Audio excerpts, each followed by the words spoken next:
Jemi mësuar të shohim si aktor komik në spektaklin e humorit portokalli, por Gazmend Paja është po aq serioz kur bëhet fjalë për interpretimin e roleve dramatike. Pas një pune disa mujore dhe suksesit në Tiranë, monodrama me titull Legjenda e pianistit e interpretuar nga Gazmend Paja do të nis turin e shfaqjeve në teatrot shqiptare pikërisht nga Elbasani.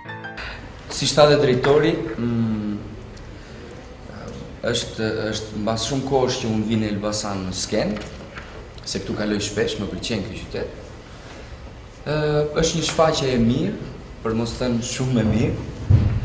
Është një shfaqje dram, që ju nuk më keni parë ndonjëherë. Shpresoj të vini dhe të më shikoni. Merrni shami me vete dhe nuk po bëj shaka. Është një shfaqje si shtatë drejtori për mos të humbur.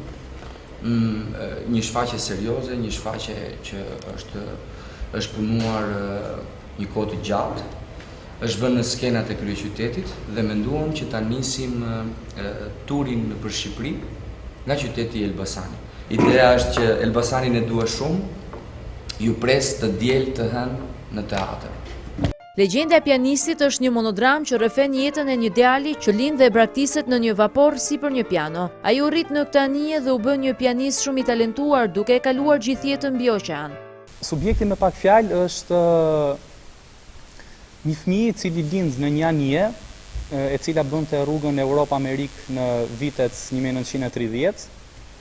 E braktisin në anije emigrantët që niseshin nga Europa për të shkuar në Amerikë dhe e braktisin pikërisht mbi një piano.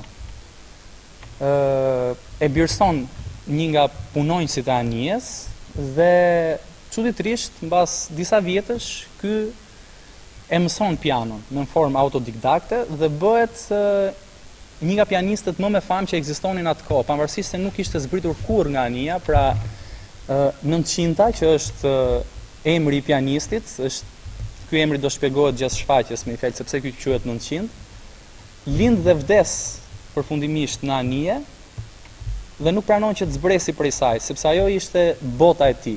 Për aktorin Gazmend Paja nuk ka qenë vështirë të përshtatet me rolin, madje sipas tij ky interpretim ka shërbyer si një lloj pastrimi shpirtëror, duke lajmëruar publikun elbasanas se shfaqja përcjell emocione të forta, madje edhe lot. Unë nuk është herë e parë që bëj dram, është herë e parë që bëj monodram. Pra, kam vite që bëj teatr, edhe pse jam në spektaklin portokalli. Jam trajnuar për këtë punë, kështu që, por monodram ishte hera e parë për mua, edhe monodrama siç edhe kush merret me këtë profesion kuptohet që ka vështirësitë e veta. Por mendoj që në skuadër ja kemi dalë shumë mirë. Ka ndodhur gjatë procesit të punës, analizës. Pra, gjatë provave, e ka kryer atë ciklin e vet, aq sa mund të shkonte. Dhe në shfaqje thjesht kjo është evulosur brenda me le të themi. Pra, ky lloj katarsis ka ndodhur gjatë analizës dhe ka ndodhur realisht.